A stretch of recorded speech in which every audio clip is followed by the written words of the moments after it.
you're about to listen to our program Eng. We don't know why, however we are grateful you chose to. We do wish to inform you that the views, opinions and overall morality do not necessarily reflect those of the station, interview guests, sponsors or musical entities.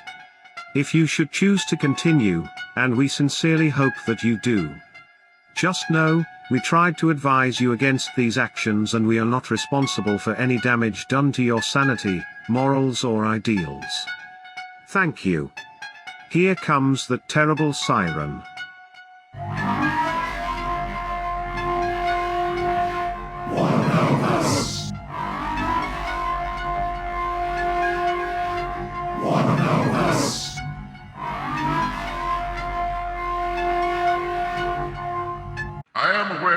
I am a humble man. That you feel you don't belong. I won't say you should follow me. You are welcome. You are loved. Join us, and we shall reach the promised plains. I'm not boastful, and my chorus is more soulful. One of joy, one lacking pain. We are the cult of Odd.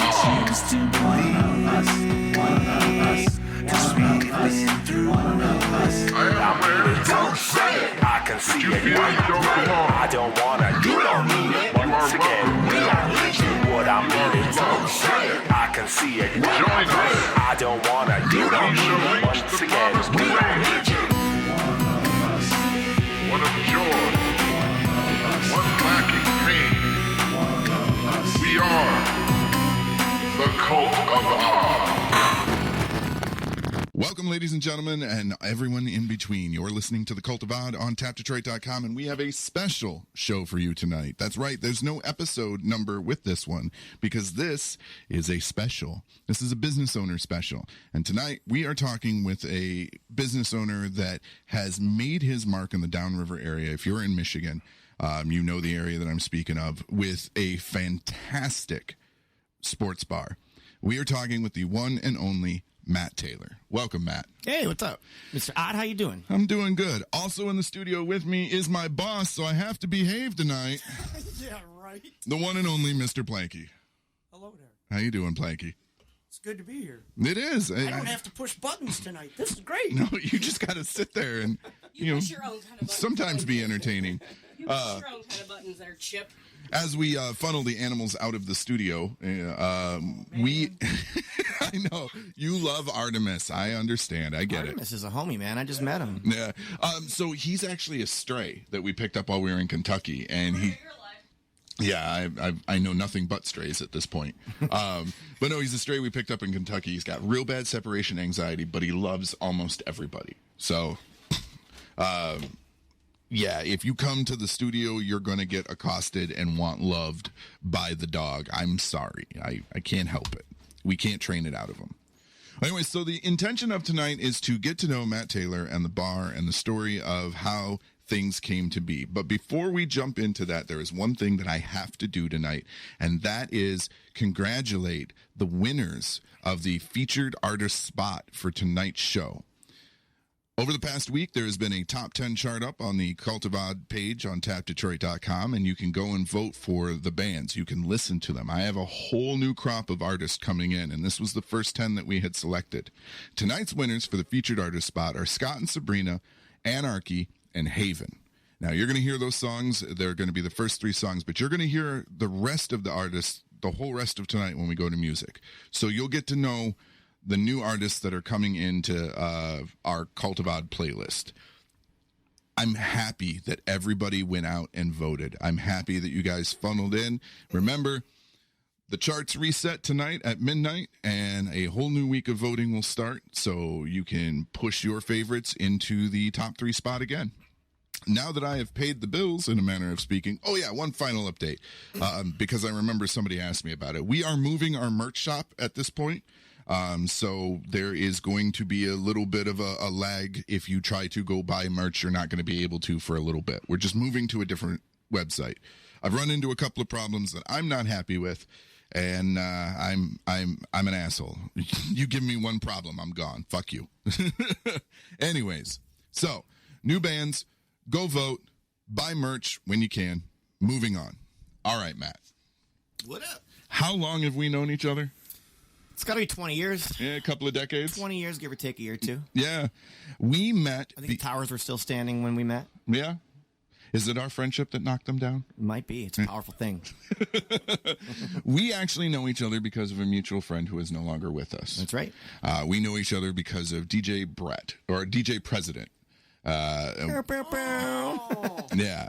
He used to be at Tap Detroit. Yeah. Yeah? Absolutely. Oh my God, I think I knew him. You probably did. Everybody knew Brett. Yeah, for sure. I must have ran into him. No, I was saying to you, it felt somewhat like I was traveling in the past, stopping up at the liquor store to grab a case of High Lifes when I got here, because that would be what was going on a Friday night, as we would all be heading to Brett's house for band practice while his dad was off, Ballroom doing dancing? ballroom. I think he was, banging whatever girlfriend he had and staying out there, but we got the run of the house. That was pretty awesome. The band house was a wild, like Friday nights at the band house were always fairly wild. So it was drinking, music, drugs, pot, all the capricious youth things. Yeah, it was like youth group where I met Brett, but more fun. I think I met Brett because I know how I met Brett. I was friends with a girl who was dating Jesse James. Okay. And Jesse James and Brett were good friends, and so I got kind of brought into the fold, and it was a weird experience at first for the first few times because I felt out of place, and then Brett's infectious personality. And that is the best way to describe our friend Brett, is an infectious personality. Yeah, without a doubt. The first time I met Brett, I'll never forget it. I told you we met at youth group, and I wasn't raised in the church or anything. I went through a spell where I had like a Jesus freak thing, but me and my buddy from Riverview, I went to Riverview High School. We got invited out to this youth group that was in some pastor's like attic room above his garage. Now, that doesn't sound sketchy at all. Yeah, I don't think that would have flown. but I remember us driving up to this house on Vivian Street in Taylor, and there's like 100 pairs of shoes on this big wooden deck. And, we were like walk past the shoes, take our shoes off. Me and my buddy go upstairs, and I see Brett, and he has these weird bongos with a tiny cymbal on it. And he's just sitting there playing the bongos with this other dude, Ryan Evans, who's got like an acoustic guitar. And that was like my first time meeting Brett. And I thought like these church people are definitely weird, but he had a Metallica shirt on, so that was like, all right, this guy's probably safe to at least talk to. And I met him that night. We hit it off a little bit, and he borrowed a CD from me. And to this day, I never got that CD back. Stole a CD from me first day I met him. Yeah, actually, that was kind of Brett's MO. You didn't let him borrow anything. Yeah, no. Fast forward 3-4 years later, I actually when I first got invited to go hang out at his house on a Friday night after my youth group days were over. My buddy Bob and I saw his CD book up there. I stole that fucker. That was my way of getting them back, so. Yeah, I learned my lesson on a couple of DVDs I let Brett borrow, and I'd go back to pick them up a couple of days later. He's like, man, I have no idea where I put that. And if you saw Brett's room, you would completely understand. Oh, yeah. Brett had the attention span of a squirrel with ADHD. That sounds about right. So yeah, and I ran in the family. I remember if you ever walked, I always called it the Cropog Estates because him and his dad and his uncles own those two houses right in the corner by the what's the strip club on there in Northline and Playhouse. Yeah, the Playhouse. Yep. There was just these series of sheds that were constructed out of just like panels and stuff, and there was everything. And Brett would always joke that you could build a helicopter with this. Yeah, I remember too the first time I met Brett's dad, that stare, like, what are you doing here?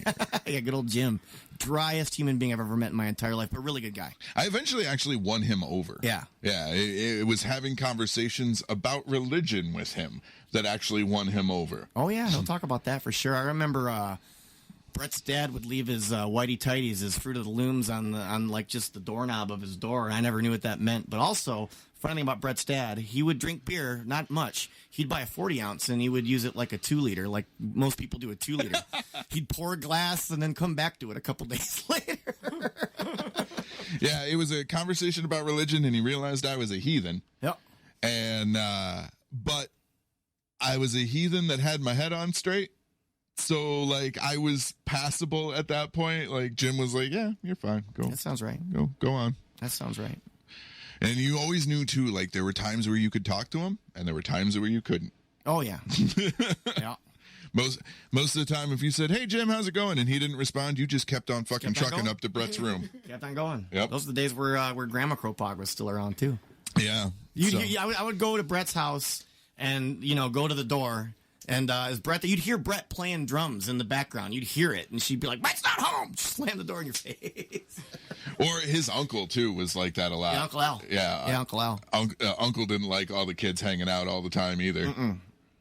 He was like a missionary, a real missionary that went to Africa and stuff. Yeah, and he didn't cotton to us. Yeah. No, we were. He wasn't trying to peddle anything to us other than get us out of the fucking door. Uncle Al, your mission is right upstairs, bro. Good luck. All right, so you have had a life. Indeed. A very interesting one that has taken you down some very interesting and dark paths. Now you mentioned that you went through a Jesus freak phase, and of course, that was a phase, as you said. But I know you've had your struggles with drugs. Oh yeah. What happened? I think you could probably trace it back to a lot of fallout from the Jesus freak phase. I didn't go to church much growing up. I was one of those kids that just kind of knew what Christmas meant and knew what Easter meant, what the holidays were about. Mm-hmm. I think, we read like the birth story of Jesus a couple times in Christmas. My mom was probably feeling like, hey, let's try to wholesome this up a little bit. But I ended up going to that youth group, and it was pretty cool because, I thought that putting dressing up for church was fake because if God exists, he can see me while I'm taking a shit. So I don't need to pretend like, hey, by the way, this is an interview, like, what's going on. So I thought that was cool. Yeah. I got pretty involved with the church and kind of a cult-like personality. He actually is still a pastor, and he's made a lot of local headlines. The Pastor Jay, I think he calls himself, from that Metro church. Okay. They had some issues with, like, conversion therapy they were trying to run. You know what I'm talking about. Yeah. I'll tell you what, that man is a very charismatic, manipulative person, and I went from not going to church to deciding to go to Bible college, and I was leading their worship team. I was basically leading the entire youth group. And me being someone who'd never even really been involved with religion or church and had no formal training as far as counseling young people, I'm 19 years old, going to school full-time, working full-time, running this whole 200-kid ministry. And, I have nobody. I have the spiritual welfare in my mind of all these human beings that literally in my belief system, if they don't believe this, are going to end up, eternally burning in hell. Correct. And I had my own just normal stuff. They were super big about, don't have premarital sex. That was huge. I remember they had this I Kiss Dating Goodbye series where you're not even supposed to hold hands because that's going to lead to you fucking. Well, yeah, probably. Yeah. But end of the day, I ended up dating a girl, and, 18, 19-year-old kids, we're fucking hormones are crazy. We have, a sexual relationship, and then it becomes, a secret sort of thing, and it gets real weird. Long story short, I'm almost ready to graduate college. I'm ready to take over the youth group. It comes out that we had a sexual relationship. I not only get kicked off of the ministry, I basically get shamed in front of all of my friends and these young people. And I went through just a dark phase. So you were excommunicated. Pretty much. I was allowed to come back to the church. I remember coming back just feeling like I wanted to make it right and being told that my sorrow and my remorse was false attrition. I remember, having that conversation. And this is around the time my dad passed away. Yeah. So my dad was awesome. I grew up in the most normal, happy, suburban home ever. Which is weird, because if you had a decent childhood or if you had a loving childhood, it's weird that the love bombing of the church worked on you. Yeah, I don't know. I guess I haven't psychoanalyzed why. We're not here for that tonight. Maybe it's that whole melancholy '90s suburban white kid. There you go. It's the dad worked too much or whatever. I never felt that, but it worked. It worked well. I think it's just because I was kind of weird in elementary school and weird in junior high. I moved around a little bit, so I was teased and nothing that was too bad. So well, I love you. You're still a little weird. I'm super weird. Yeah, super weird. I found a group of people that thought I was awesome, and I think I fed into that more than that was probably the love bombing that was socially accepted in a large scale there. But yeah, man, I went through darkness after that, big time. I watched the church try to make a display out of my dad's sickness when he had cancer, and try to make it into a commercial about how great they were because they brought us some fucking casseroles and dinners. Wow. I remember taking my dad when he was going through his cancer treatment, and my dad, we didn't find out he had cancer until he was stage 4.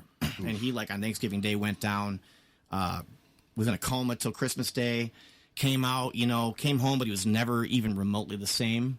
I'm not sure if you've ever been around, like late stage cancer patients, but it sucks. My grandfather, yeah. Yeah, we go to the church, we bring him there, and there's this big standing ovation in the church, and basically the pastor gets up there and just talks about how lucky we were that Metro was there, that the church was there for us. So, I'm telling us not to bash on the church or whatever, and there's probably lots of great people that go there. It's a giant church now.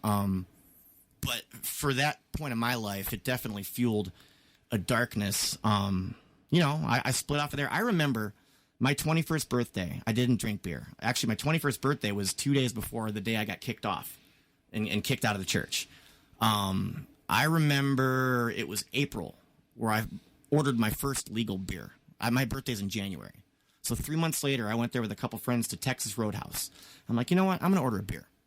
And being, like, terrified that someone from the church was going to walk in. Oh, yeah. Yeah, like, and they were going to see me, and then that was going to be like, it was just going to be all this bad talk about. I ordered a Labatt Blue.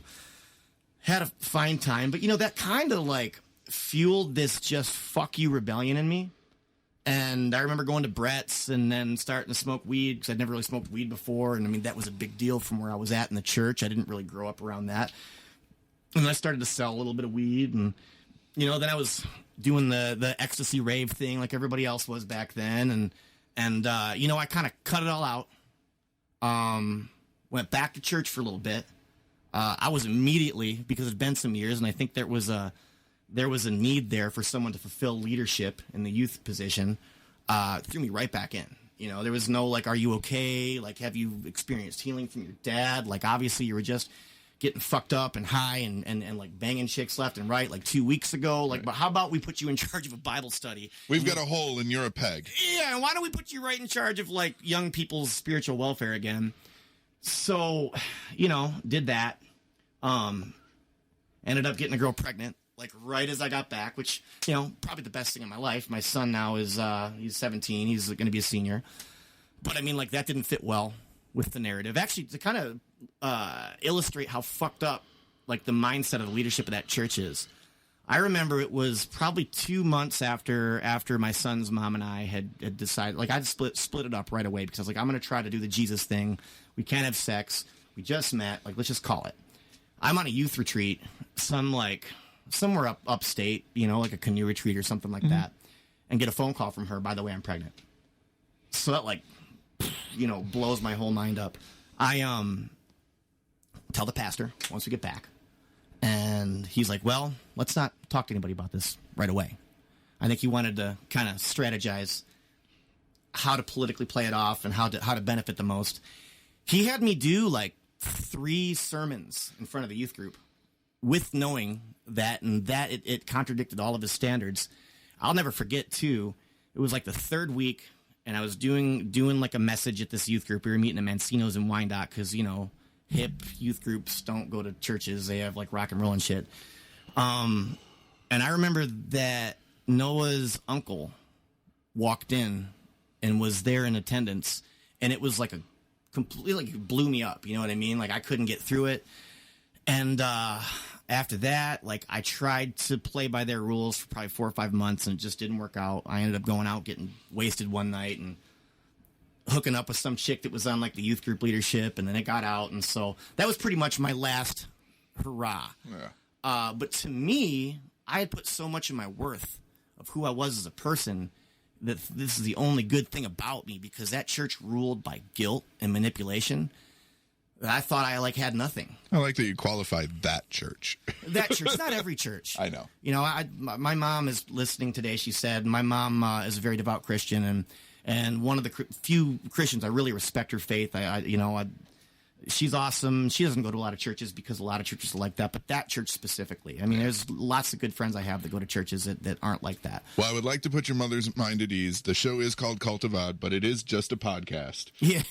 But we do, I will say that we do have some of the tenets of a cult where it's more along the lines of telling people that they are good enough, telling them that they are worth something. But the difference is we actually fucking mean it. It's not emptiness. It's trying to to make you feel better about yourself without trying to get you to give me money in the process. Yeah, I mean, I love that. That's actually how I run my businesses, with my staff, with everything, you know. A little sidebar, I mean, we talked about how I've had staff working for me for a long time. I've tried to treat my staff like professionals, and the bar industry doesn't get that because we're professionals, you know. You're worth something. Dude, I've seen your posts for job listings and the rundown of everything that you're offering people, and I'm like, does he know he's a bar? Well, I mean, I think that's why we were able to still to this day, you know, when COVID kind of lifted, we were able to be open like we used to be. We didn't have to lose hours. We have just always treated our people like professionals, like it's a career. Yeah. But that's a sidebar. Yeah, like I said, my entire self-worth system was built upon I thought that I was going to be this youth pastor. I don't know if you know who Billy Graham is. Yes. I was once told by the pastor of that church that I was the next Billy Graham. You know what? I could see it, though. I know how charismatic you are. I know what a leading spirit you do have. Yeah, I could see it. Yeah, maybe. I don't know. But even still, like, that's a hell of a thing to say to somebody. Yeah. Hell of a thing to say to somebody without putting the work in. I don't know. I don't want to get too off base on that because we're talking about how I got into drugs. I wanted to get some background. I remember once that happened, actually the pastor of the church also ambitiously persuaded me that being involved in my son's life was a mistake. Tried to actually get involved with his mom and with his grandpa. Wouldn't really actually talk to the women of the house, by the way. Would just talk to the grandpa and was really trying to push that she give him up for adoption because we're young and we're not ready and this, that, and the other, blah, blah, blah, blah, blah. And I was terrified. Obviously, my dad had just passed away. I had no man in my life that was like a role model besides this guy to give me guidance. And he's telling me, don't be involved with your son's life. Crazy, you know? And, you know, so she and I did not have a good go about it for the first several years of his life because of decisions that were made. I'm a man. I'm gonna own up to the fact that I was the one ultimately that like made decisions. But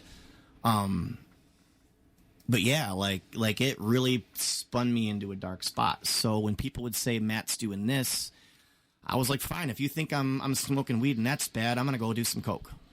And I'm going to do a lot of coke. You know who I found? Good old friends from the youth group to do it with. Yeah. Found lots of church people. The first time I ever did cocaine was with somebody from church. You know, then it got deeper. I actually had gotten myself, during my roofing career, addicted to Vicodin pretty bad.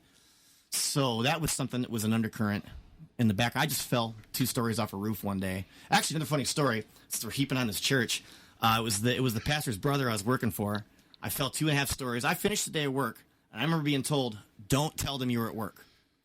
And so I had a $300 hospital bill. I went ahead and I ate the bullet so he didn't have to have his workman's comp all fucked up. Right. I ate the bullet, said, no, I was fucking around at home, and I fell, and blah, blah, blah, blah. And I just remember asking him, like, will you cover my hospital bill since I lied for you? And he was like, no, I'm not doing that. Like, you know the risk you take. So I remember going to the pastor thinking, man, like, why don't you arbitrate this since this is your brother? And him saying the same thing and being like, man, you shady motherfucker. Mm-hmm. But, yeah, I got like, you know, those were the early days, 2000s. I got like a quadruple 90 refill of Vicodin. And so that was pretty much that. You know, then it was like I told you, I was slanging some weed. And so I had this dude that would sell me like a whole like 90 strip of Vicodin for an ounce of weed. And that was like a weekly thing. So that was pretty heavily in my background, kind of something that was in the closet, you know, that going along with that didn't help. I remember the person from church who I did coke with for the first time and started this party with her. She was the one that said, you know, that Vicodin's just rich man's heroin. And that seemed like a good argument for me. At that point, I remember at one point saying like, all right, fuck you, God. If you want me, I'm going to make it hard on you. And first time I did heroin was with her. We went to see Walk the Line at the Southland Theater or something like that. And the MJR, right? Yeah, MJR. Yeah. I don't remember any of the movie. I just remember drooling on myself the entire time. But that spiraled pretty bad into what would be at that point, late 2006, 2005. Then it was around my birthday. I had moved back in with my mom. I was turning 26. And the opiate problem was out of control. I was long separated from the church. It was pretty much, if you were involved in my life and cared about me, you definitely knew that I was into some drugs pretty bad. I remember my mom sitting me down, and like, now looking back, it was a whole intervention thing. You know, our cousin John Brown, who's a pastor, a really good dude actually. He came over. I never knew him, and I'm so obstinate. Most people that are really wrapped up in addiction think that they're fooling the people around them. And right. Think that they can lie themselves into fooling the people around them. And I remember, like, I had an answer for everything. I could explain everything. They sat me down. My Aunt Mindy and Uncle Jim sat me down, you know, and I remember my brother was, he was 9 years younger than me, so he was probably 16. He's the only person that believed me, which helped. You know, when you're an addict, you don't think about the people you affect because you just need to feed something inside of yourself. And that was my addiction. And I remember I got kicked out of the house, and there was this big drama night where my brother, the 16-year-old, tells my, like, 80-year-old grandma, "Fuck you." Which my grandma, like, God rest her soul, was the last sweet old lady left in this world. Like, the apple pie, like, the nicest old lady. I heard her say shit once when she dropped a pumpkin pie on the ground and, like, it splattered. That was, like, the worst thing I ever heard her do. And he says, "Fuck you, Grandma. Matt's not on drugs." And, you know, you fast forward a week, I had actually gotten kicked out of my mom's house. I moved in with Brett. And I was kind of just coming and going. I was working a courier job, which allowed me a lot of flexibility. I didn't have hours per se. I had to punch in and punch out. Right. Which kind of worked perfect with, you know, where my life was. I wasn't seeing my son at all. His mom was gonna get married at the time or something to some dude, and I was like, all right. And I was ready to cash out.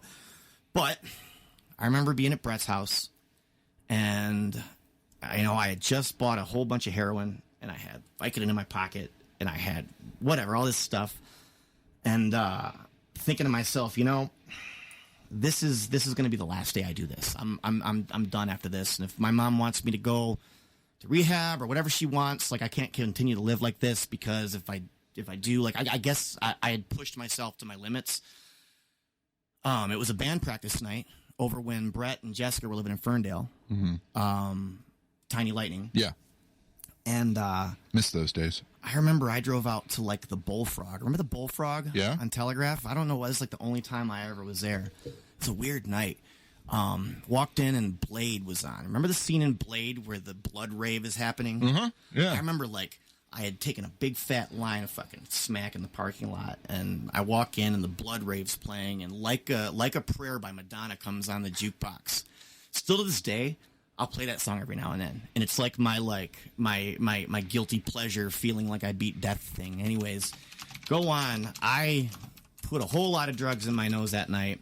I end up back at Brett's house in Ferndale, and the only two people left were Desi and Aria. And for those of you who don't know, Desi was in the band, guitar player. I've known Desi a long time. Really good dude, James Desi. And, you know, now looking back, I'm sure that they saw that I was not okay. And, I mean, Desi's a great dude. He's like, "Well, what's up, man? Let's hang out, blah, blah, blah." So I think we put Wedding Crashers on or something. I was going to watch a movie with them. I went into the bathroom, and in my mind, I remember saying, this is the last line of heroin I'm ever going to blow. Like, this is it. Fucking railed it out, did it. Next thing I remember, I am in a stretcher, and I'm being rolled out of Brett's front door, which anybody who knows someone in a bungalow knows that you go to the side door, not the front door. So my first thought is, this isn't the door you're supposed to be in, as I come back to, you know, being revived, and it's fucking January, so it's fucking cold out. I pissed myself. And I realize that in the moment, and I see there's an ambulance out there, there's cop cars, there's neighbors looking, and I hear one of the EMTs say that they gave me Narcan, and that reverses it. They're telling Brett and Jessica that reverses the effects of the heroin and the opiate, and, you know, like, they wheel me into the ambulance. I remember, like, driving to the hospital in the ambulance, and if there's one time in the world where people don't appreciate you trying to have a sense of humor, it's when you're in their ambulance, you know, because you just overdosed on heroin. Yeah. And, you know, me, not realizing in the moment, kind of believing it was all bullshit. I remember thinking, like, this is bullshit. This is, like, another intervention tactic. Trying to joke with those guys, and them looking at me like I was a fucking piece of shit, which I was, to be honest with you. Going to the hospital, and, you know, they bring me into a room. Cops came, and, you know, I gave, like, what I had in my pocket to the nurse. I was like, throw this shit away. I don't want it.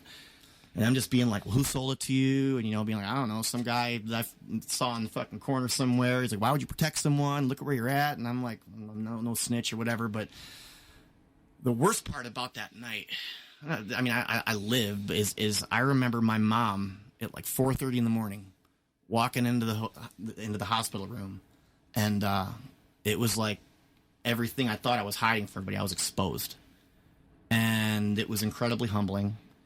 And she didn't say much. We didn't talk much. We drove back from the hospital in Ferndale.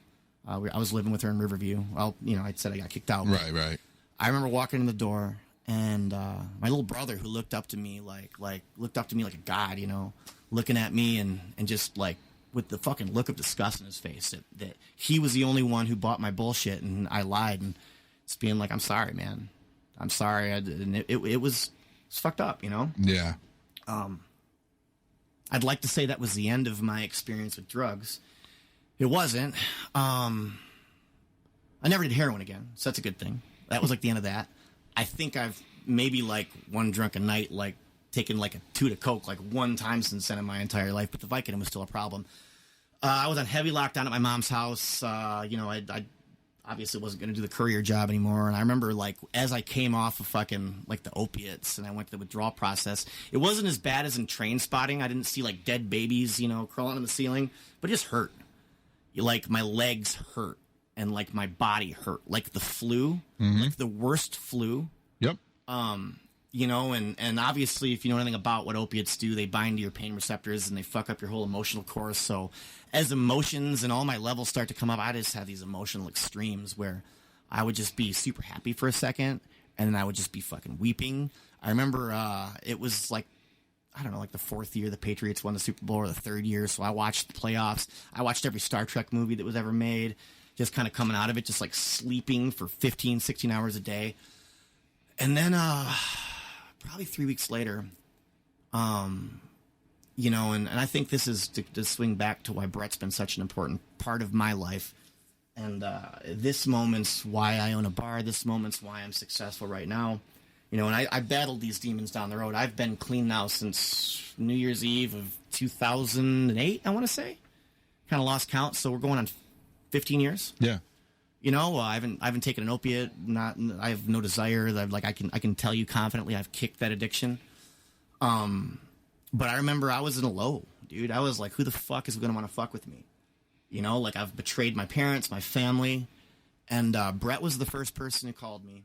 And he goes, yo, Buffalo Wild Wings has the Royal Rumble on. You want to go watch some wrestling? I was like, fuck yeah, get me out of this fucking house, please. Yeah. And, we went and watched wrestling. It was the one where it was the year that Rey Mysterio won, right after Eddie died. Okay. And, he won, ended up going on and doing the whole WrestleMania thing and won the belt. And it was a great night. And, it started this, like, weird obsession with wrestling that, like, we would joke 5 years in when I show pay-per-views at the bar. Like, remember when I bought a bar so we could watch wrestling? But that was kind of my re-immersion into the world, seeing that, like, I still had people that believed in me. Yeah. Which is important in recovery. Yeah, absolutely. And, I look back, I didn't ever go to any 12-step programs or anything like that. Might have made it better, who knows. But the Vicodin use started shortly again after that. I remember I had a job interview at Quicken Loans, and just being like, man, my dude was calling me, where you at? Because he's missing my income stream. And so I had some money stashed aside, so I bought some Vicodin. First Vicodin I took after that was on my way to the interview for Quicken Loans. I remember breaking out in a sweat, which, but I killed the interview. I got a job there. I ended up moving out to Northville for a little while. Worked at Quicken for about a year. But the Vicodin problem got worse. It got real bad. I would take 2 in the morning and call it my morning coffee. Oof. And I was doing probably 15 to 20 a day. Over the next year and a half. I lasted Quicken about a year and quit. To be honest with you, I can make all the excuses in the world, but the wear and tear of an addictive lifestyle like that, I just couldn't perform at the level you need to be like a high pressure salesperson. No, of course. Got evicted from my apartment in Northville, moved back in with my mom again. My truck got repossessed out of the parking lot, which was really embarrassing because I thought it just got stolen. And I put this company-wide email, and blah, blah, blah, all this. I remember, like, someone finally responding, yeah, that's the one I saw got repoed by the Wrecker earlier today, and me being like, oh, my God. So embarrassing. I didn't last a quick much longer than that. I think it just out of humiliation. Yeah. You know, like, I just couldn't face my coworkers anymore. I moved back with my mom again. Quicken job didn't work out. And I kind of just floated around for a couple months in the summer. You know, I remember, it's so dumb, the stuff you like see that you use to justify stuff. Watching I've never stolen really anything in my life, but I watched an episode of Malcolm in the Middle where, like, Dewey or whatever steals out of fucking, you know, Lois's wallet money. Right. Yeah. I remember. So all of a sudden it's like, oh, that's normal. So I started stealing money out of my mom's wallet so I could go buy pills. I would drive down, like, east side Detroit, like east side. And I remember these dudes, like, this house was, I remember it was just a crazy house. That's all I could say. It was everything you would think of stereotypical drug house in, like, a fucking real sketchy neighborhood in Detroit would be. Like, mountains of lottery tickets that were spent, that were just there. I don't know, maybe in case they won one day so they could write them all off or something. I don't know, but that lasted for a little bit. I ended up getting a job at Pizzapopolis. I realized I had to do something with my life. I couldn't just live unemployed. I had a lot of pride. I owned a roofing company at one point by myself when I was 20, you know, and I remember someone being like, oh, wait, tables. And I'm like, I'm fucking too good for that. Honestly, that was my thought process at that point in time, even though I had just gotten over, like, a, you know, heroin overdose, and I was clearly, like, still fucked up on drugs, being like, I guess I will. And I didn't want to do it downriver. I was like, I don't want to go to Olive Garden or some place like Red Lobster that all my people I went to school with, they're going to be like, what's going on with your life? So I went downtown one day to Detroit and applied at every place by Greektown, and got called back the next day and started at Pizzapopolis. And honestly, I can say that out of all the jobs I've had that I've worked, that's my favorite job I ever had. I loved waiting tables. I fell in love with the service industry like day 2. I was good at it. I enjoyed it. I think the same things I really liked about you know, the church and the youth group, about bringing something of richness to people's lives, you know, that smiles and I like that. I liked giving someone an experience. Well, yeah, your whole job is to make sure they enjoy their night. Yeah, plus, I mean, dude, waiting tables is fucking good money. Yeah. Like cash in your hand every single day. And I think it was somewhere around November that I started thinking to myself, I remember the thought process was, I have a sickness that I am treating the symptoms of on a daily basis. And I need to come to a point where I'm either going to acquiesce and just submit that I'm always going to treat the sickness today and never get better tomorrow, or I'm going to allow myself to be sick for a little bit and then be better forever. I thought about it a lot, and I remember I had a really good night, bought like 150 Vicodin pills from that house down there, and going home and thinking, like, I cannot continue to do this. And I thought about my attempts to quit in the past, and I always remembered that if I ran out, it was horrible. This is the worst thing. Withdrawals were terrible. But if I prepared myself, it was a totally different deal. It's a control thing, right? So I had these 150 pills. I decided I took a couple days off work. I was going to do them over a matter of 3 days. Thank God I'm alive from that. So I did pretty much all of them, except for 2. I remember the last day, I did like a lot. I don't know. Too much. Thank God I'm here, like I said. And I just slept like the next day. And I kind of did my maintenance amount, and I went to work. It was New Year's Eve. I took my last like pill I ever took right before I got to work. And I started breaking out in like a bad cold sweat because withdrawals started kicking because I wanted more, but I was like, fuck this. You know, I've got actually the next week off. I took the whole next week off. They gave us all a champagne toast at midnight, and that was like, that kind of got me through the shift. But yeah, I went through the withdrawal symptoms all over again, got past it. And I remember for the first like year and a half maybe, I always kept 2 Vicodin in my pocket. And there was never a temptation to do them. But to me, it was weird. It was like, I can say no to you. It's my choice today to say no to you. You know, and I'm choosing to say no to you. I'm not having that choice taken from me. And then eventually got to the point where I don't even know. I flushed them or threw them out or lost them or they went to the wash. I have no idea. But that was fucking 15 years ago almost. You know, and I'm really thankful that I made it out of there. The job downtown at Pizzapopolis lasted about a year and a half, and I didn't lose it. I quit. My brother was working for the Buckle You guys ever been to the Buckle? I've heard of it. I haven't been there. It's like where all the Luke Bryan dudes go to buy their Luke Bryan clothes or whatever, Okay. you know? Like if you want a $90 pair of jeans with rhinestones on it, that's where you go. Okay. That's where everyone went to get their Affliction shirts back in 2005. All right. Yeah. Pretend they were an MMA fighter at you know, on Friday nights. So I bullshitted my way into an assistant manager job there. And I learned a lot. That was a good organization. They were one of the few profitable organizations in 2008 when everybody else was like getting killed because of the recession. They were just doing boutique luxury stuff and just doing a great job with sales technique. Cowboy's going to cowboy. Yep. But I ended up getting fired from that job. I was DJing. I started DJing like 5 nights a week, just as a way to pay the bills. I had found out that I had a daughter that during that time, so I was paying child support for 2 kids, and it just didn't. Like my paycheck wasn't enough to cover it, so I had to do a side hustle. So I, talking about my sweet grandma, she let me paint her garage and bought me a whole PA system so I could start doing DJing, which is pretty awesome. But yeah, I had I like DJ'd, I think, St. Patrick's Day and showed up late to work the next day, and they put me on the fast track out after that, which is fine. Stayed unemployed for about 4 months, just DJing, kind of figuring myself out, having a good time. Use that time to really start to have a really good relationship with my son, which is good. And then after that, I ended up working for Comcast. I worked for Comcast that was the worst fucking piece of shit job I ever had. But I tell you what, let me pause you right there. We got to take a commercial break, and we got to play some of the songs for the show. When we come back, we'll pick back up at Comcast being a shitty fucking job. Cool, I'll sit my high life. No. Oh, I do want to let you know, we have a mutual friend in the chat room tonight. And he wasn't aware how long we had known each other. He just knew that I was pimping for Big League Brews. Who we got? He goes by the name of Crace. That's how I know him. I'll say his real name after, we cut the mics. But here's the thing. This is why I wanted to bring this up. First off, he said Big League Brews is a Saturday night main event of bars. Yeah. That's a huge compliment, man. And the fact that he said we live the same cry. We've lived the same life. This is crazy. Stating that it's very inspiring. It's so relieving to listen to someone who's been where you've been and come out the other side, maybe not quite whole, but together.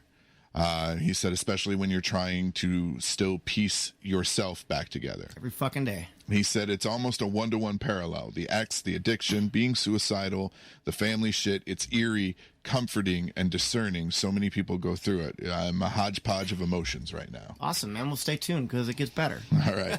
We're going to go to break. You're going to get music from Scott and Sabrina. You're going to get their song Runaway. You're going to get a song from Anarky called Outsider. And you're going to get a song from Haivyn called Bartender. These are our 3 winners for this week's Top 10 list.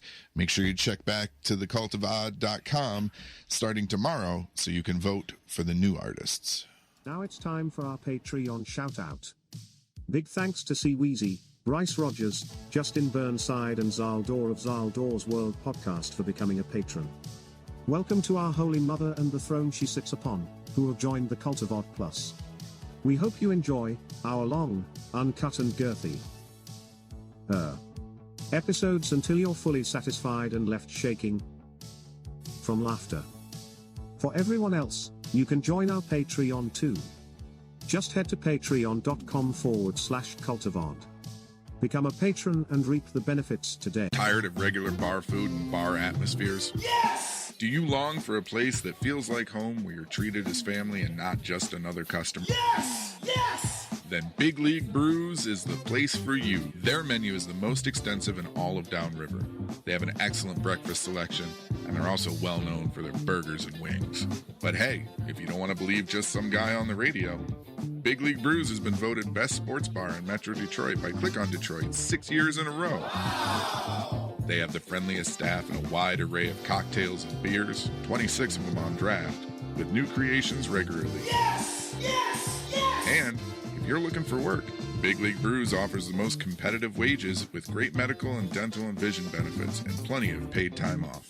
So what are you waiting for? Get on over to Big League Brews, located at 20428 Ecorse Road in Taylor, Michigan, or head to bigleaguebrews.com for more info. Big League Brews, go beyond ordinary. Eat and drink extraordinary.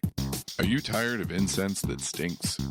Motor City Candleworks is Metro Detroit's #1 source for premium handmade incense, as well as hand sanitizer and now massage oil, with a wide array of scents inspired by Michigan cities and attractions. You're sure to find a fragrance that'll keep your love of the mitten burning all year round. Head to MotorCityCandleworks.com and order yours today. And make sure you find them on Facebook, too, for all of their upcoming sales and events. Motor City Candleworks. Michigan handmade scents that just make sense. That smell. The kind of smelly smell.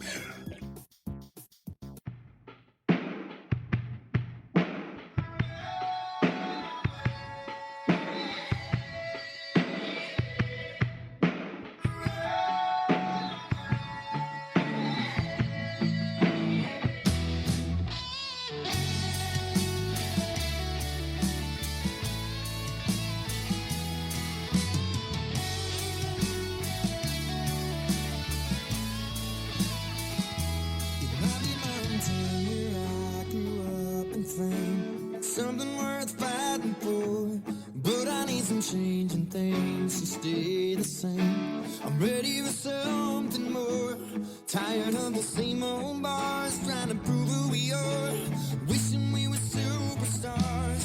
I just wanna run away, just wanna leave it all behind.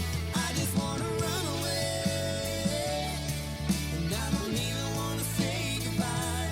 I just wanna go somewhere I know nobody knows my name. I just wanna run away.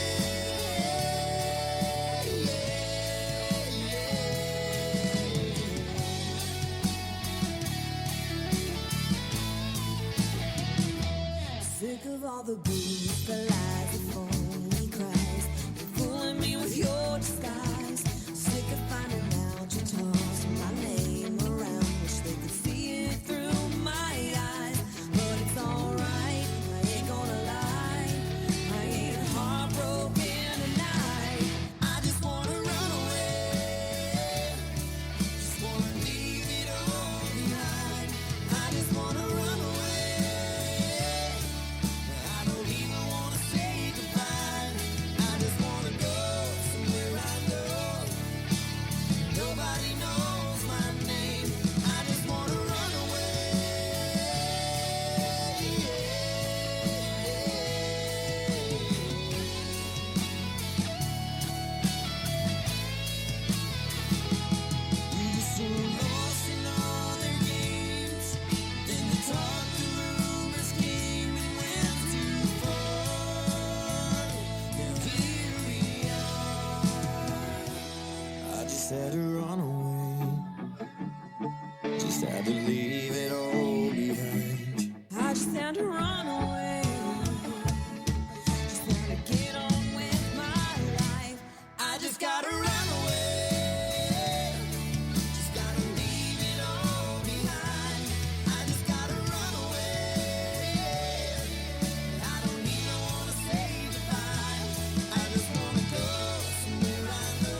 outside, on the outside.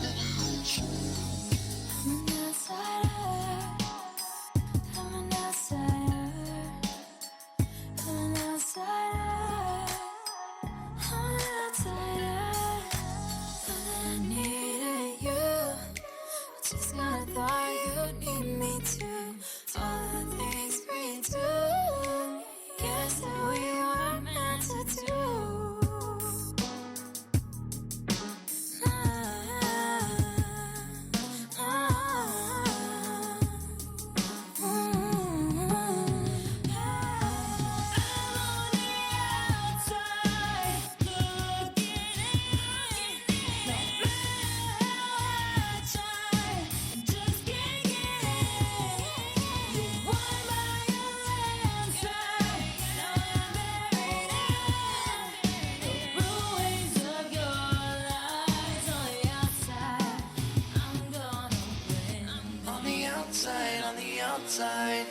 On the outside, on the outside, on the outside, on the outside.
Folks, I'm Rooster, and I want to tell you about my delicious cocksicles, made from 100% pure grain-fed white leghorns. Now, if you're wondering how good they really are, and don't believe me, just ask our satisfied customers. Cocksicles are cocktastic.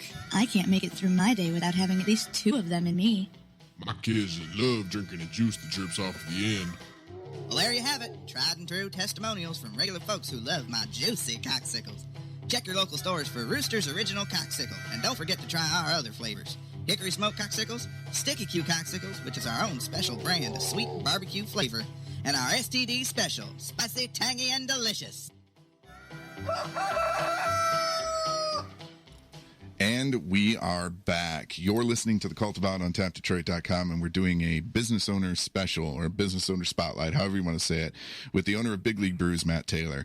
If you're just joining us, Matt has told us the tale of how he got involved with church addiction, and we are on the path to being on the other side of it. He was talking about how shitty it was to work for Comcast. Take it away. First off, dude, your voice is soothing. I want to give you recipes to read on a tape so I can listen to them and go to sleep at night. I got a project that's coming up that a lot of people don't know about, but it's definitely going to play into that. 3 eggs separated from the yolks. Yeah, nice. Baby. Comcast was fucking horrible. Holy shit. I've worked for them. I know. I wasn't. I still do. I wasn't one of the cool guys in a van. I think that would have at least been acceptable. I remember coming in the Orient. I was actually in the tech center in Ann Arbor because they didn't want to outsource all their stuff overseas like a lot of people do. I used to go there. Yeah. So it was like a hour-long drive for me every day. I was living in Woodhaven in South Point Square Apartments on Telegraph and West. And my job was to have a headset on all day and just deal with an unrestricted flow of anger. Oh, yeah. Mostly due to the fact that everybody else there fucking hated their life and gave the worst service ever. Literally, they had a program that you could click, like Choose Your Own Adventures, that just told you exactly what to say. And if you just follow that, you'll probably resolve most people's problems. But I remember that program. I had to use it. I used to work tech support. Yeah, that could have been. It would have been nice if they did. You know, it's funny. Funny story from the Comcast days.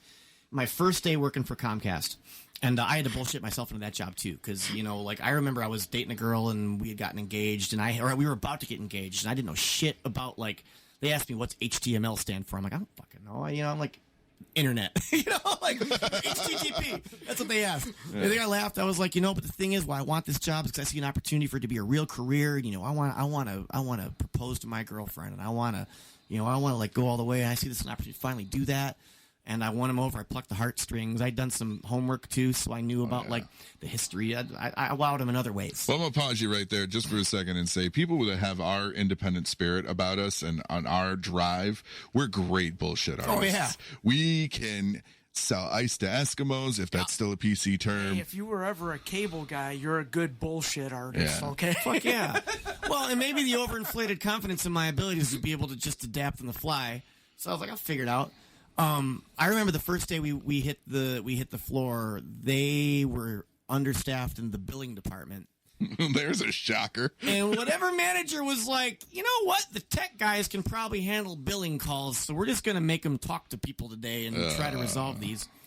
And the first call I took, woman had to be in her 70s. Sweet old lady. Sounded like my grandma Pearl, who just passed away last summer from Kentucky, She's like, well, I'm calling because my Comcast bill's awfully high. And I'm like, okay, well, what seems to be the problem?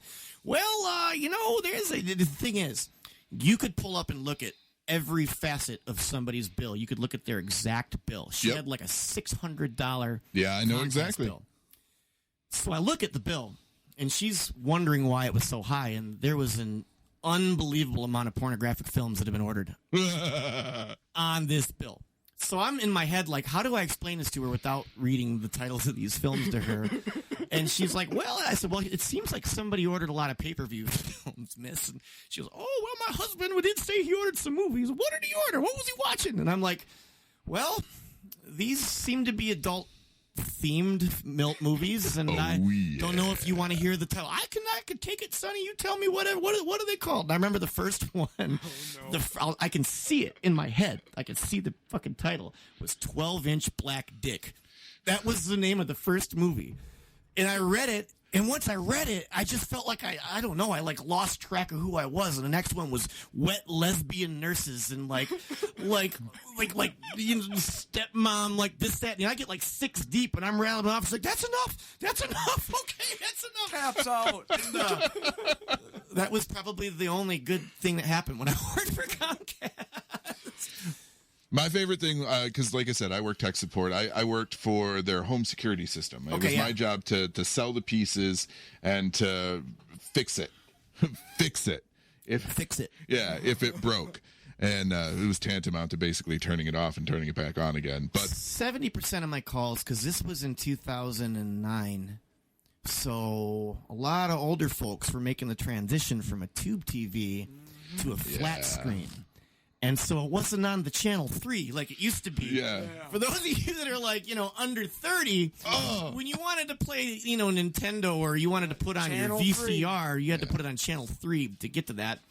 And it would inevitably be my Comcast is broke. Like, well, tell me more. And of course, I had to walk these wonderful elderly people.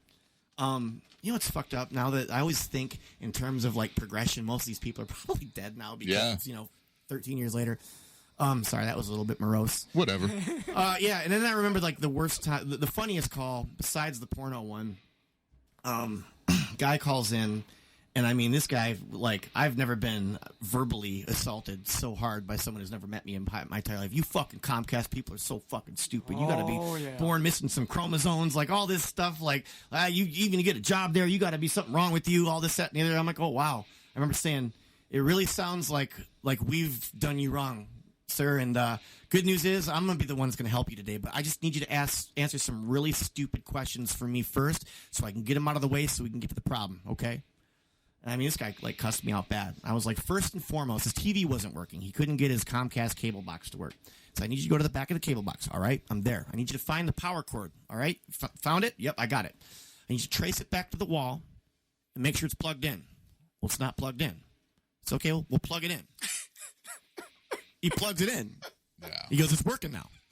I go, do you need anything Resolved else? in one call. And it's like, you got to be so stupid to work at this fucking place. Like, he cusses me out again. I'm like, it was you the whole time, you bastard.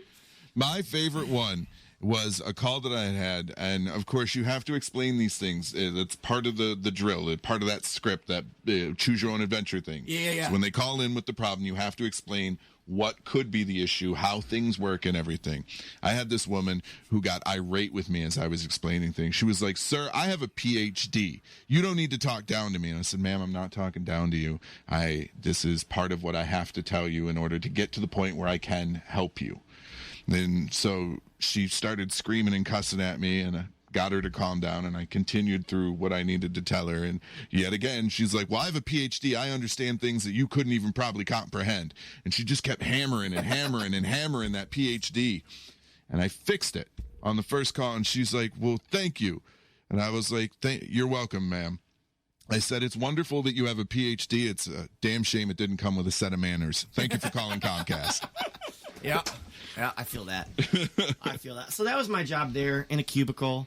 It sucked. That job was just rough. And this is whatever, you know. I mean, I was doing pretty good in every other aspect of my life. I was still DJing 5 nights a week. Actually, no.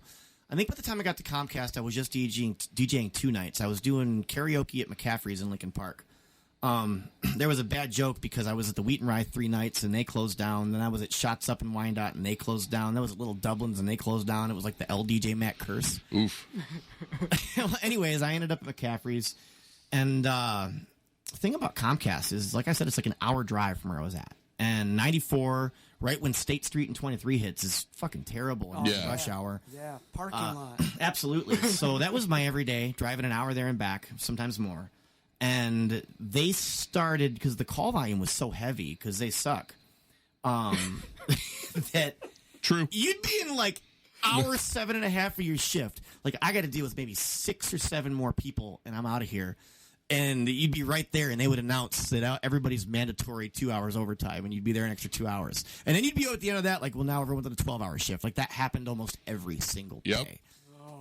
And it was bad. My buddy and I figured out this hack because they check your metrics. Mm-hmm.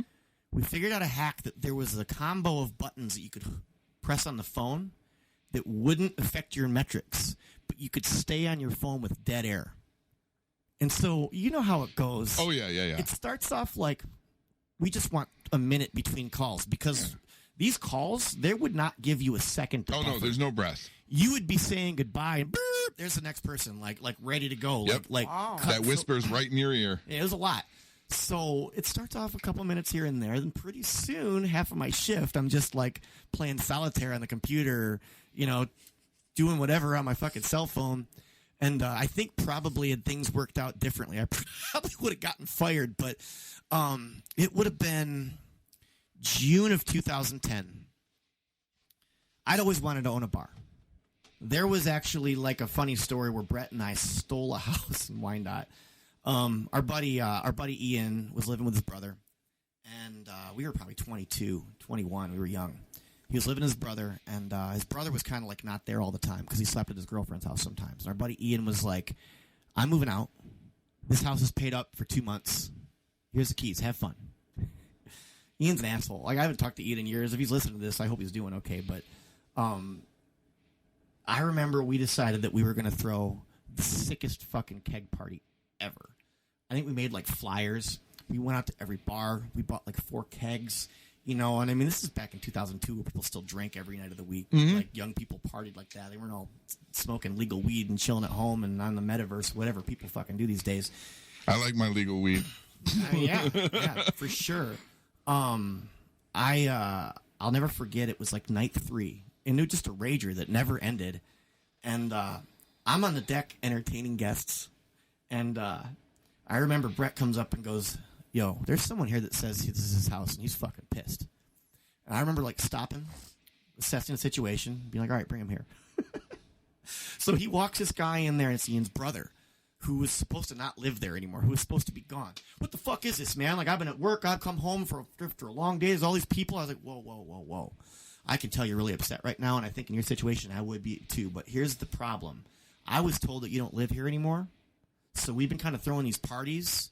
You've obviously had a long day. You probably need a drink. How about this? You let us continue to throw the party. You can drink out of the keg for free, you and your friends. I mean, dude, I'm in his house. I'm fucking in his house. Hey. I remember him looking me up and down and going, "For real?" I used to ask him. I was like, "Hey, get this guy a couple cups, however many he wants, whatever he needs. You get him." And I'll never forget that night. Me and Brett were standing on the deck, looking at the bonfire going in the background, looking at the house full of people having a good time. And Brett, I think, said to me, I might have said to him, I like the version where Brett said to me, but I know one of us said, "Someone's going to give us a bar one day." You know, fast forward, I'm at Comcast. Comcast sucks dick so hard. You know, I'm like driving in the winter, this, that, and the other. And it was June, and the owner of McCaffrey's, real good dude, real good friend of mine, Ted Zach. He's actually working with me on a project that we'll talk about a little bit later about what's kind of coming up next. He's going to be our GC. We would just sit there and talk because, you know, he, like me, had split up with his son's mom and loved his son more than anything in the world and gone through all the, like, difficulties of trying to navigate, you know, 2007 Friend of the Court, which wasn't as friendly to the dad as it is today. Thank God they've kind of changed, and it seems like a lot more of my friends get 50-50 time now, which I think is awesome. Yeah. I would talk about how I always wanted to own a bar, and we would talk about ideas and all this stuff. And he came to me one day and said, "Yo, I don't know what your financial situation is," which, by the way, I had like $1,000 and a rubber band and a sock in my drawer. That was my financial situation. That was my rainy day fund. That was the most money I'd ever had at one time that wasn't just being blown on bullshit. You know what I mean? Right. And he goes, "But the old Tax Lounge is for sale." And, you know, I never went to Tax on Ecorse Road. My Riverview party mind didn't go to Ecorse Road. I couldn't even envision it. But he said, basically, these guys bought it. They call it Stool Pigeons, and they have a contentious relationship between, like, the two owners, and they owe some money in back taxes, and they're trying to get out. And I think it was like $35,000 was what I had to come up with. And he said, "If you are interested, I'll loan you $10,000 of that, interest-free for 6 months, and you just figure out the rest." And, bro, like... So now you only have $25,000 you got to figure out. Yeah, which, you know, I had $1,000 in my drawer. That's $24,000. You might as well have told me at that point in time, only $25 million. You know what I mean? That was an inconceivable number, but I did always want to own a bar. I love the bar. In a lot of ways, and I know that, you know, it might seem whatever because I talk about my past with addiction. I found the community I always wanted that never was there at the church and the bar. Just meaning you sit with people who are getting off work, you know, you're doing life together, laughing, all this, that, and the other. So I was like, dude, that sounds fucking great. Say no more. What's the saying? My dad always used to tell me growing up that luck is when preparation meets opportunity. If anything, I'd prepared of what it was like to know what I like out of a bar. The opportunity was clearly there. So I fucking went, man. My mom, I know, when my dad passed, he passed, you know, at that point, like 5-6 years beforehand, had gotten some money for insurance, and that was like my only hope. And I was like, I think I got to sell my mom into this somehow to loan me this money to buy this bar, because I think this is like, I know I can do this. I know I can get out of this stupid fucking job that I hate. I know that I can finally, you know, hopefully like not give half of my check to child support and not have enough, you know what I mean? I can finally turn things around for myself. And so I had to sell my mom, which was a tough sell, because if you guys are following the timeline, it was January of 2008, December 31st, the last time I had done an opiate pill. And it was 11 months before that when I was laying in a stretcher for a heroin overdose. So that's fresh. Yeah. My brother was still fresh on the betrayal of that. I remember thinking to myself, well, my mom and my brother are really close. So if I'm going to talk my mom into it, I'm going to have to talk to my 16-year-old brother into it. So I take him to Stool Pigeons one day. And Stool Pigeons was interesting, you know. It had like these bright orange pool tables. And I remember seeing the photos of what Big League Brews used to look like. I mean, it was just fresh off the smoking ban, and they were still smoking in there. And I mean, like, It wasn't what you would consider a place. Rough. If you looked at it now and then, it's way different.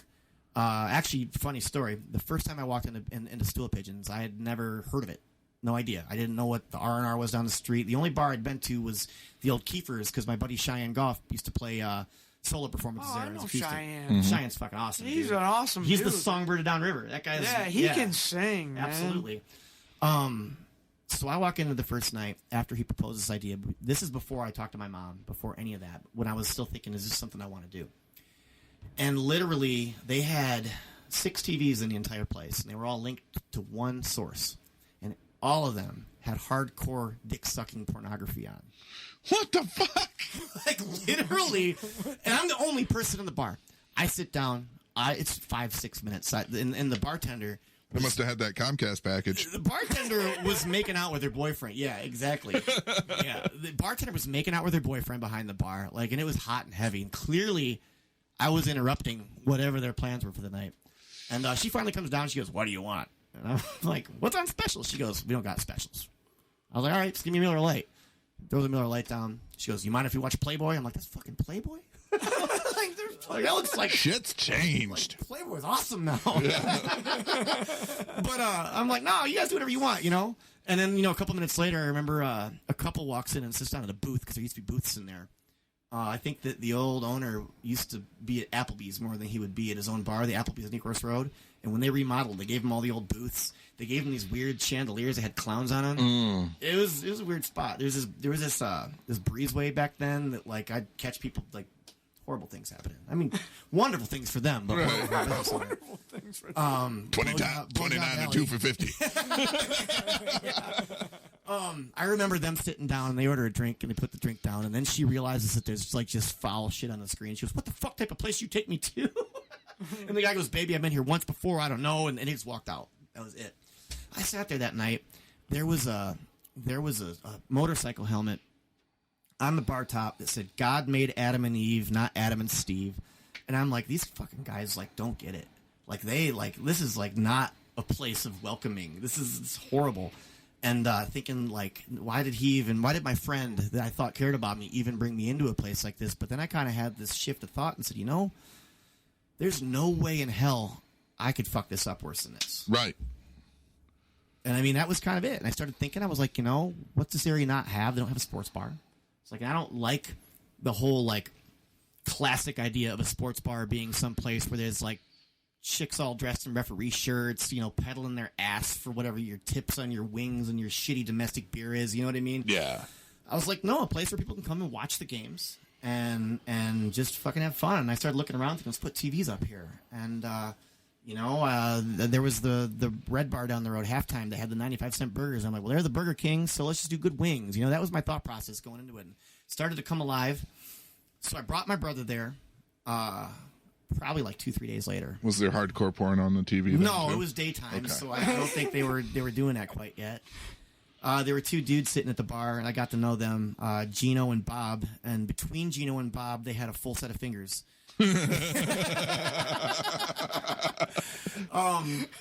And everyone's smoking and whatever. We ordered a burger. It took 45 minutes for our frozen burger patty to come out. And my brother's I'm talking. He's like, "Why'd you take me here, bro?" And I'm like, "I got to talk to you about something. I have a business." And he goes, "Stop. If you're going to ask me to bless you asking money from Mom, this fucking conversation's over right now." I was like, "Fine, fair. I'm buying your burger. Let's go shoot some pool. Let's just, whatever." And I hypothetically pitched him how cool it would be if things were different at the place. And he's 16. His only real experiences with bars at that point was when I first started DJing, picking me up drunk from, I was drunk from Little Dublin's because I didn't want to drive home back in, I don't know, whatever year it was, 2007. And just seeing these drunk, sloppy girls at 2 o'clock in the morning. And he had a bad impression of bars. So the whole thing stunk to hell for him. But that explains some stuff. Right? I get it now. Yeah. So I remember I'm like, let's go play a game of pool.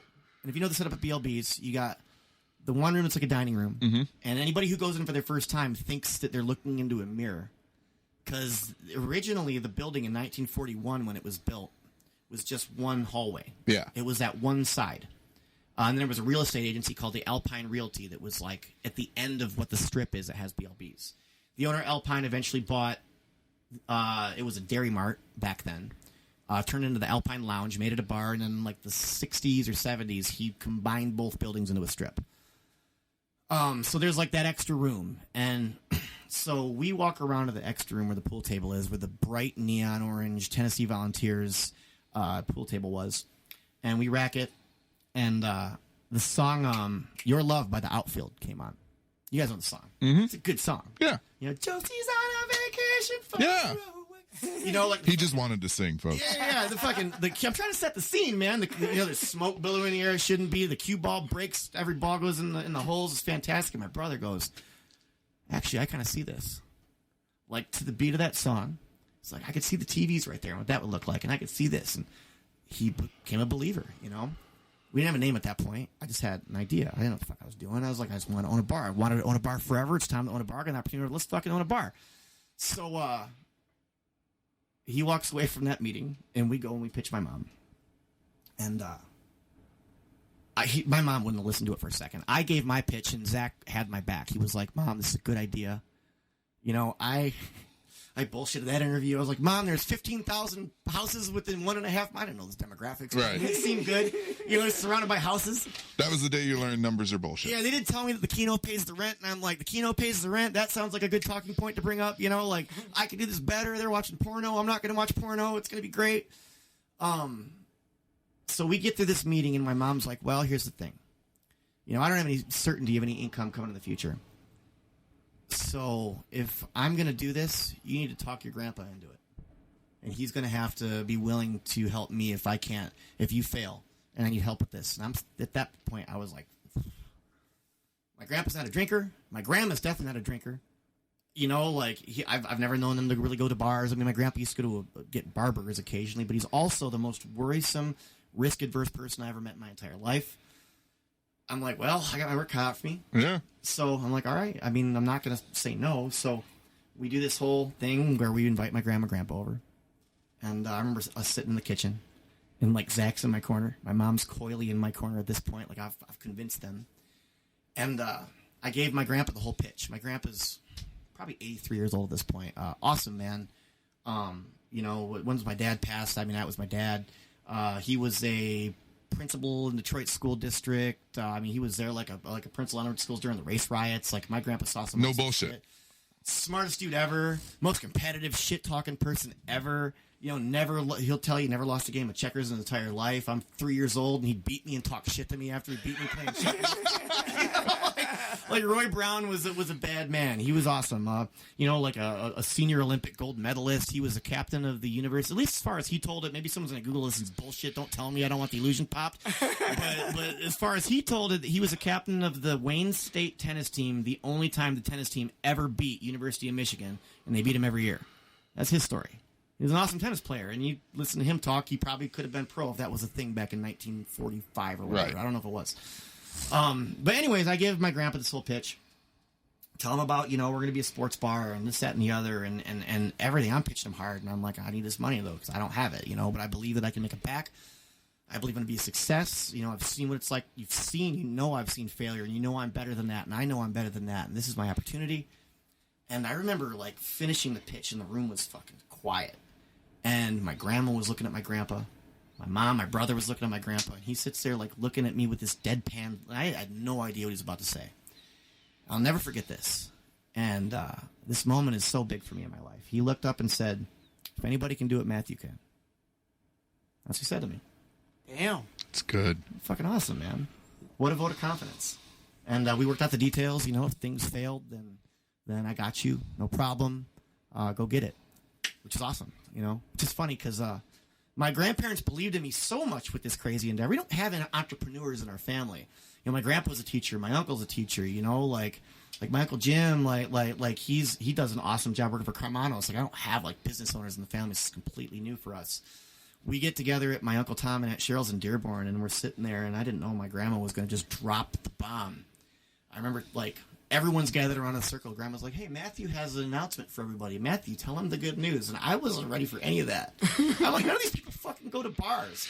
You know, they know what I've been through. So I'm like, well, you know, coyly I tell them I'm going to buy a bar. And, you know, them to own a bar. And they all look at me like I just took a shit in the rug in front of them. But, you know, I mean, that's pretty much where it started. And to me at that point, like, and I think this is so important, anytime you put your neck on the line and you really go after something, if you don't believe in it so much that failure isn't even part of your plan, like, don't do it. If it's not a fuck yes, it's a no. Failure wasn't an option. I didn't know what I was doing. You know, that was June. We signed probably the closing documents in July.